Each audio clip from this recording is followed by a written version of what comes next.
बाबा, तुम्ही आईच्या उपचारासाठी बँकमधून आधीच कर्ज घेतलं होतं आणि ते कर्ज तुम्ही कसं फेडलं ते आम्हा सगळ्यांना माहीत आहे. त्यामुळे बाबा, माझ्या लग्नासाठी आता बँकमधून लाखो रुपये तुम्ही कर्जाने काढत आहात आणि हे अजिबात योग्य नाही. मला हे अजिबात आवडलेलं नाही. जर सासरची माणसे हुंड्याची मागणी करत आहे तर अशा घरात मला लग्न करायचं नाही. मोहनरावांनी जेव्हा आपल्या मुलीचं अक्षदाचं हे बोलणं ऐकलं तेव्हा ते आपल्या मुलीकडे बघून थोडेसे हसले आणि म्हणाले की, हे बघ बाळा, मी तुझा बाप आहे आणि तू बापाच्या जागेवर असती तर तू पण मी जे करत आहे तेच केलं असतं. एका बापाला मुलांच्या आनंदापेक्षा काहीच महत्त्वाचं नसतं. हो, तुझं बरोबर आहे की मुलाच्या आईने जे आपल्याला जो हुंडा मागितला आहे तो चुकीचा आहे, पण मी फक्त मुलाचे गुण पाहिले आहेत. तो मुलगा खूप चांगला आहे. असं स्थळ सारखं सारखं येणार नाही. बाबा, त्या मुलाबाबत मला तर काहीसुद्धा माहिती नाही, तरी पण तुम्ही कसा म्हणू शकता की तो मुलगा चांगला आहे? मोहनराव म्हणाले की, बाळा, तुला तुझ्या बाबावर विश्वास नाही का? माझ्यावर विश्वास ठेव, मी कधीच तुझं वाईट होऊ देणार नाही. मुलाच्या बाबतीत मी आसपासच्या माणसांना विचारलं आहे. तो खूप गुणी मुलगा आहे. एका बँकेमध्ये काम करतो. चांगल्या माणसासोबत त्याचं उठणं बसणं आहे आणि त्याला देवाधर्माचं सुद्धा वेड आहे. कधी गुणासोबत सुद्धा त्याने भांडण तंडा केला नाही आणि त्याचं ट्रॅक रेकॉर्ड पण खूप चांगलं आहे. अक्षता म्हणाली की, जर तुम्ही म्हणत आहात की तो मुलगा एवढा चांगला आहे, मग तो आपल्या आईला हुंडा घेण्यासाठी मनाई करू शकतो की? तो त्याच्या आईला का थांबवत नाही? जरी त्याची आई जुन्या विचाराची असली तरी तो आता शिकलेला मुलगा आहे. त्यामुळे हुंडा घेणे हे कायद्याने गुन्हा आहे हे त्याने त्याच्या आईला सांगायला पाहिजे. अक्षता बाळा, हुंडा हा असा एक शब्द आहे, तो अजून काही ठिकाणी चालतो आणि तो एक लागलेला एक शाप आहे. तो कधीच मिटणार नाही. हा जर पूर्ण समाज हुंडा न घेणं याच्यावर आवाज उठवत असेल तर ते कदाचित शक्य होईल, परंतु 10%मधील 2%ने जरी आवाज उठवला तर काहीच फरक पडणार नाही. असं म्हणून आपल्या मुलीचं न ऐकताच मोहनराव सकाळच्या वेळी कागदपत्रे घेऊन बँकमध्ये गेले. मोहनराव एक सरकारी नोकरी करत होते आणि ते 5 वर्षापूर्वीच रिटायर झाले होते. रिटायर झाल्यानंतर त्यांना त्यांचे फंडचे पैसे मिळाले होते. त्यांनी काही पैसे घर बांधण्यात आणि नंतर त्यांची बायको खूप आजारी पडली, त्यामुळे त्यांना पाण्यासारखा पैसा ओतावा लागला, पण काहीच फायदा झाला नाही. एक दिवस त्या तेव्हा घरी गेल्या. मोहनराव त्यांच्या बायकोवर खूप प्रेम करत होते. गेल्या 5 वर्षात मोहनरावमध्ये खूप बदल झाला होता. जेव्हा त्यांची बायको होती तेव्हा ते मित्रासोबत पार्टी करायला जात होते, पण जेव्हा त्यांची बायको हे जग सोडून गेले तेव्हापासून त्यांनी घराच्या बाहेर जाणं सोडून दिलं. माणूस म्हणून मोहनराव खूप चांगले होते, त्यामुळे सगळे त्यांना प्रेम करत होते. मोहनराव स्वतः खुश राहत होते आणि दुसऱ्यांना पण खुश करत होते, परंतु त्यांना आता एकटेपणा आवडू लागला होता. नेहमी ते आता देवळामध्ये देवाचे दर्शन, पूजा, आरती करण्यासाठी जात होते आणि राहिलेला वेळ ते घरातच घालवत होते. मोहनरावांचे मित्र त्यांना बोलवत होते, परंतु ते तरी पण जात नव्हते.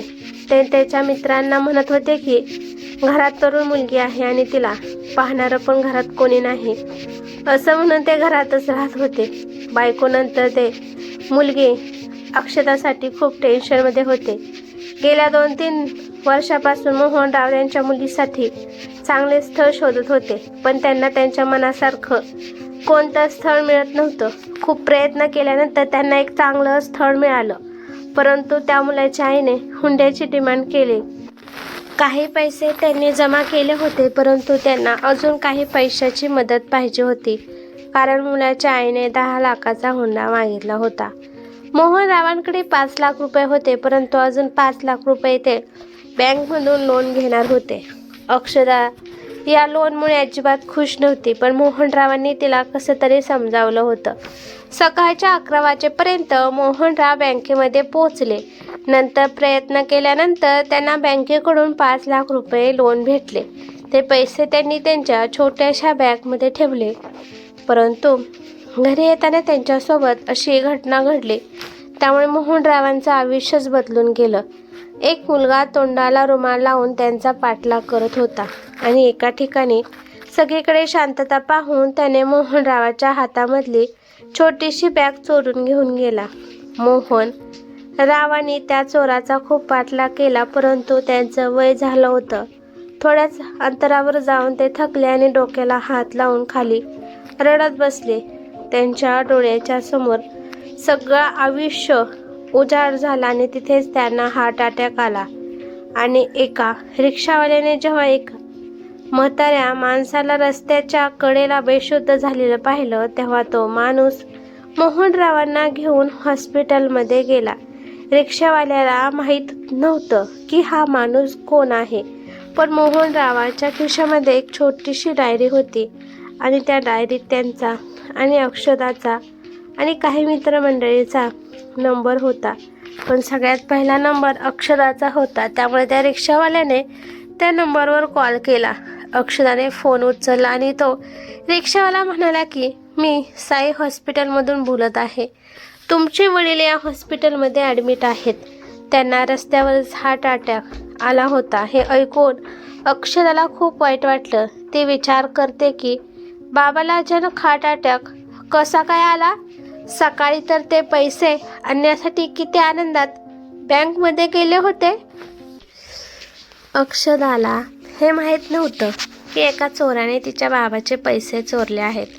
खूप टेन्शनमध्ये अक्षदा त्या हॉस्पिटलमध्ये पोहोचते. नंतर रिक्षावाला सांगतो की तुमचे वडील कसे रस्त्याच्या कडेला बेशुद्ध अवस्थेत पडले होते. अक्षदाने त्या रिक्षावाल्याचे आभार मानले आणि काही पैसे अक्षदा त्यांना देत होती, परंतु रिक्षावाल्याने ते पैसे घेतले नाहीत. तो म्हणाला की मी माणुसकीच्या नात्याने त्यांना मदत केली आहे, मला पैसे नकोत. अक्षदाने त्यांच्या मनापासून आभार मानले आणि तो रिक्षावाला तेथून निघून गेला. अक्षदा डॉक्टरकडे गेली. डॉक्टर म्हणाले की काही दिवस तुमच्या वडिलांना याच हॉस्पिटलमध्ये ॲडमिट करावे लागेल, कारण का त्यांची तब्येत खूपच क्रिटिकल आहे. अक्षदा आपल्या वडिलांसाठी खूप टेन्शनमध्ये आली. तिच्या डोळ्यातून वारंवार अश्रू येत होते. अक्षदा एकटीच होती. त्याच हॉस्पिटलमध्ये दुसऱ्या बाजूला एक स्त्री ॲडमिट होती आणि त्या स्त्रीचा मुलगा जो मोहनरावांचे पैसे चोरून घेऊन गेला होता तोच मुलगा होता. त्याचेच आई त्या हॉस्पिटलमध्ये ॲडमिट होती. त्या मुलाने पहिल्यांदाच अशी चोरी केली होती. त्याआधी त्याने कधीच चोरी केली नव्हती. त्याला आईसाठी ही चोरी करावी लागली. त्याची आई हॉस्पिटलमध्ये ॲडमिट आहे आणि त्याच्या आईचं ऑपरेशनसाठी त्याला पैसे पाहिजे होते. डॉक्टरांनी 2 दिवसाच्या आतमध्ये पैसे जमा करायला सांगितले होते, नाही तर त्याची आई या जगातून जाऊ शकते. त्याने आपल्या आईच्या प्रेमासाठी मजबूर होऊन हा चोरीचा निर्णय घेतला होता. त्याचं नाव सचिन होतं. सचिन हा चांगला होता. त्याचे वडील दारुडे होते. दारूच्या नशेमध्ये सचिन जो कमाई करत होता तो घेऊन जात होते. सचिनच्या आईचे जे पण दागिने होते ते सगळे दागिने त्याच्या वडिलांनी दारूसाठी विकून टाकले. वडिलांमुळे सचिनला त्याचं शिक्षण अर्धवट सोडावं लागलं. तसं सचिनचं 12वीपर्यंत शिक्षण झालं होतं. त्याला शिक्षणाचं फार वेळ होतं. त्याचं त्याच्या आईवर खूप प्रेम होतं. तो त्याच्या आईसाठी खूप टेन्शनमध्ये असायचा. सचिन त्याच्या वडिलांना समजून सांगत होता, परंतु त्याचे वडील उलट त्यालाच मारत होते. एवढेच नाही तर घरातले सामानसुद्धा त्यांनी विकून टाकले. बायकोचे कपडे, मुलाचे कपडे, घरातील भांडी, घरात असणाऱ्या मोठ्या वस्तू सगळे दारूसाठी त्यांनी विकून टाकले. एके दिवशी त्याचे वडील खूप दारू पिऊन आले आणि आईला त्याच्या विनाकारण मारू लागले. हे पाहून सचिनने वडिलांच्या पुढे हात जोडले की आईला विनाकारण मारू नका, परंतु ते आपल्या मुलाचं एकसुद्धा ऐकून घ्यायला तयार नव्हते. त्याचे वडील त्याच्या आईला म्हणत होते की उद्या सकाळी तयार होऊन माझ्यासोबत यायचं, आपल्याला एका ठिकाणी जायचं आहे. सचिनच्या वडिलांना एक जण म्हणाला होता की तू तुझ्या घेऊन ये, मग मी तुला भरपूर पैसा देतो. त्यामुळे सचिनने वडील आईला उद्या माझ्या संगत चल म्हणून म्हणत होते, पण आई त्यासाठी नकार देत होती. त्यामुळे त्याचे वडील आईला मारत होते. पण अचानक त्याच्या वडिलांना चक्कर आली आणि ते खाली जमिनीवर पडले आणि तिथेच त्यांचा मृत्यू झाला. सचिनकडे त्याच्या वडिलांचे क्रियाक्रम करण्यासाठी पैसे सुद्धा नव्हते. शेजाऱ्यांनी काही मदत करून त्याच्या वडिलांचे क्रियाक्रम केले, पण सचिनच्या आईला हा धक्का सहन झाला नाही आणि ती अचानकच खूप आजारी पडली. सचिन आपल्या आईला घेऊन हॉस्पिटलमध्ये गेला. डॉक्टरांनी सांगितलं की तुमच्या आईच्या हार्टमधील एक नस ब्लॉकेज झाली आहे आणि त्याचं ऑपरेशन करावे लागेल आणि त्या ऑपरेशन करण्यासाठी 2 लाखाची गरज होती. परंतु सचिनकडे एवढी रक्कम नव्हती. त्याला काय करावं काही सुचत नव्हतं. त्यामुळे त्याचा जुना एक मित्र जो गुंड होता म्हणून खूप वर्षापासून सचिन त्याला बोलत नव्हता. पण आईसाठी त्याने त्याला फोन लावला आणि त्याच्याकडे सचिनने पैसे मागितले, पण तो म्हणाला की माझ्याकडे पैसे नाहीत. मग त्या मित्राने चोरी करण्यासाठी उपाय सांगितला. तो मित्र म्हणाला की सकाळच्या वेळी बँकेच्या ठिकाणी कोण पैसे काढायला येत आहे का याच्यावर नजर ठेवायची आणि मग नंतर त्या माणसाचा पाठलाग करून शांत ठिकाणी ती पैशाची बॅग घेऊन पळून जायचं, असं त्याच्या मित्राने सचिनच्या डोक्यात भरवलं होतं. आपल्या आईसाठी तो काही पण करायला तयार होता आणि त्याने हे सगळं मजबुरीमध्ये केलं होतं. आणि त्याने पैसे मोहनरावांचे चोरले होते आणि पैसे चोरल्यामुळे मोहनरावांना हार्ट अटॅक आला होता आणि ते याच हॉस्पिटलमध्ये ॲडमिट होते, ज्या हॉस्पिटलमध्ये त्या चोराची आईसुद्धा ॲडमिट होती. जेव्हा त्या चोराने मोहनरावांना आणताना पाहिलं तेव्हा तो समजला की यांचेच मी पैसे चोरले होते आणि माझ्यामुळे त्यांना हार्ट अटॅक आला आहे. आणि मोहनरावांच्या सोबत फक्त त्याचा एक मुलगी दिसत होती. त्याला नक्कीच कळाले की ही त्यांची मुलगी असणार. जेव्हा सचिन मोहनरावांच्या हातून तो बॅग घेत होता तेव्हा त्यांचा रडका चेहरा पाहून सचिनला त्यांच्यावर खूप दया आली होती. त्याला वाटत होतं की आताच ही यांची पैशाची बॅग यांना महागारी द्यावी, पण आईचं काय होईल. त्यामुळे त्याने त्याच्या मनावर दगड ठेवला होता. सचिनला खूप वाईट वाटत होतं की आपण आपल्या आईचं आयुष्य वाचवण्यासाठी एका चांगल्या माणसाचं आयुष्य उजाड केलं. 2 दिवसानंतर मोहनरावांच्या हार्टचं ऑपरेशन सुरू झालं. दुसऱ्या बाजूला पण सचिनच्या आईचं ऑपरेशन सुरू झालं. अक्षदा आणि सचिन आपापल्या आई वडिलांच्या ऑपरेशन थिएटरच्या बाहेर बसले होते. सचिन अक्षदाला ओळखत होता की मी ज्यांचे पैसे चोरले त्यांची मुलगी ही आहे, पण अक्षदाला माहीत नव्हतं की ज्या चोराने माझ्या बाबांचे पैसे चोरले आहेत तो चोर सचिन आहे. थोड्या वेळानंतर दोघांचे पण डॉक्टर ऑपरेशन थिएटरवर जाऊन डॉक्टरांना विचारू लागला की आईचं ऑपरेशन सक्सेसफुल झालं का. डॉक्टर म्हणाले की सचिन घाबरायची काहीच गरज नाही, तुमच्या आईचं ऑपरेशन यशस्वी झालं आहे. हे ऐकून सचिनने मोकळा श्वास घेतला. सचिनला अक्षदाच्या वडिलांबाबत विचारू वाटत होतं, परंतु तो शांत बसला. नंतर अक्षदा म्हणाले की डॉक्टर, माझे बाबा आता कसे आहेत. डॉक्टर म्हणाले की सॉरी, मी तुमच्या वडिलांना वाचवण्याचा खूप प्रयत्न केला परंतु ते वाचले नाहीत. अक्षदा खाली फरशीवर बसली आणि मोठमोठ्याने रडू लागली. अक्षदा एवढ्या मोठ्याने रडत होती की ती बेशुद्धच पडली. तिचा BP लो झाला होता. अक्षदाची ही हालत पाहून सचिनला स्वतःची घृणा येऊ लागली. एकीकडे आई सुखरूप आहे याचा आनंद आणि दुसरीकडे एक निराधार माणसाचा जीव गेला होता म्हणून दुःख होत होतं. अक्षदाची तब्येत थोडीफार ठीक झाली. मग तिने तिच्या बाबांचा अंतिम संस्कार करण्याबाबत निर्णय घेतला. तिच्या वडिलांना घरी नेण्यात आले आणि मोहनरावांच्या मित्रमंडळीने त्यांचे अंतिम संस्कार केले. सचिनने हॉस्पिटलमध्ये फॉर्मॅलिटी पूर्ण करताना त्याने अक्षदाचा पत्ता पाहिला होता.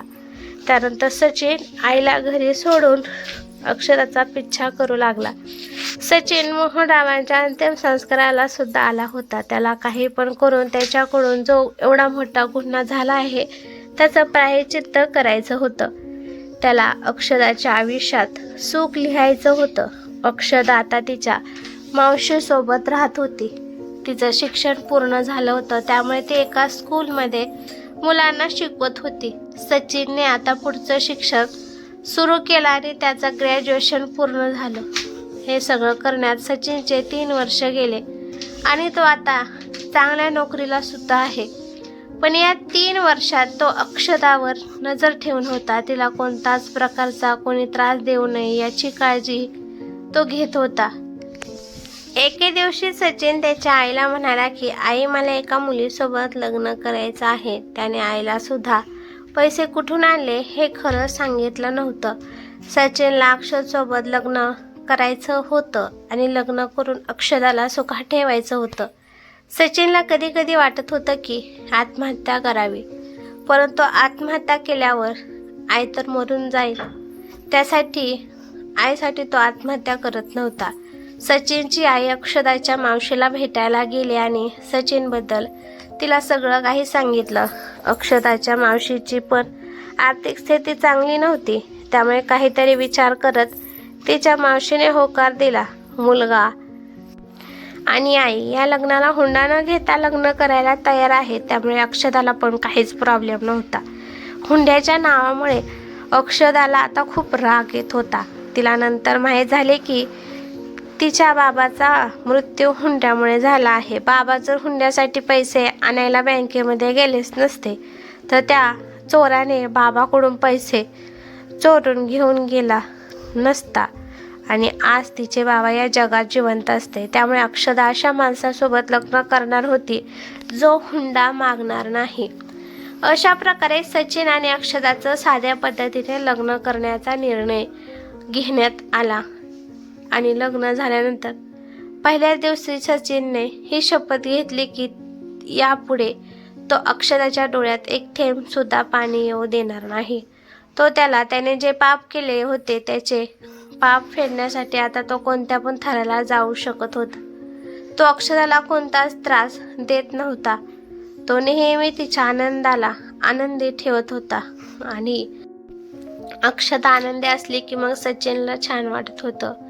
पण त्याला भीती पण वाटत होती की जर कधी अक्षदाला त्याने जे पाप केले आहे ते जर कळाले तर. पण सचिन आता फक्त अक्षदाकडे लक्ष देत होता, त्यामुळे अक्षदा पण आता सचिनच्या सहवासात आनंदी होती. ही कथा कशी वाटली ते मला कमेंट करून नक्की सांगा. कथा आवडली तर लाईक शेअर नक्की करा आणि चॅनलवरती नवीन असाल तर चॅनलला सबस्क्राईब करा. धन्यवाद.